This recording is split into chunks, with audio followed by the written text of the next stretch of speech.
গতকাল দর্শক তাণ্ডবের পর যুবভারতীর বুকে এখনো দগদগে রয়েছে ক্ষত, পড়ে রয়েছে ভাঙা চেয়ার, পড়ে রয়েছে ভাঙা তরুণ। আজকে যুবভারতী ঘুরে দেখলো জি24 ঘন্টা। আসুন আপনাদেরও দেখাই।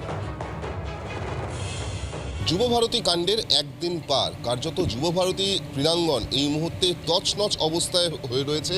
আমরা দেখতে পাচ্ছি ঠিক সামনে সমস্ত জায়গায় ভাঙা চেয়ার, এমনকি র্যাম্পগুলো যেগুলি আছে সেগুলোকেও ভাঙা অবস্থায় রয়েছে। কার্যত একটা ভগ্নস্তূপে পরিণত হয়েছে এই গোটা স্টেডিয়াম। ইতিমধ্যেই আমরা জানি যে যুবভারতী কাণ্ডে যিনি মূল উদ্যোক্তা তাকে গ্রেফতার করা হয়েছে, শতাদ্রু দত্তকে। এবং সবথেকে গুরুত্বপূর্ণ বিষয় হলো পুলিশের ভূমিকা। তার কারণ যেভাবে একটার পর একটা পেটি একেবারে সরাসরি বিভিন্ন গাড়ির মাধ্যমে এই স্টেডিয়ামের ভেতরে প্রবেশ করে গিয়েছে, কার নির্দেশে কিভাবে সেই সমস্ত জলের বোতলের পেটিগুলো প্রবেশ করলো। কারণ পুলিশের তরফ থেকে যেটা এর আগেও বলা হয়েছিল যে এই স্টেডিয়ামের মধ্যে কোনো রকমভাবেই যাতে জলের বোতল প্রবেশ না করে তার জন্য ভিজিটার্সদেরকে আগে থেকেই চেক করা হবে। তাহলে কার মাধ্যমে সেগুলি বিক্রি করা হলো। জি24 ঘন্টার জন্য ক্যামেরায় অরূপের সঙ্গে বিক্রম দাস, কলকাতা।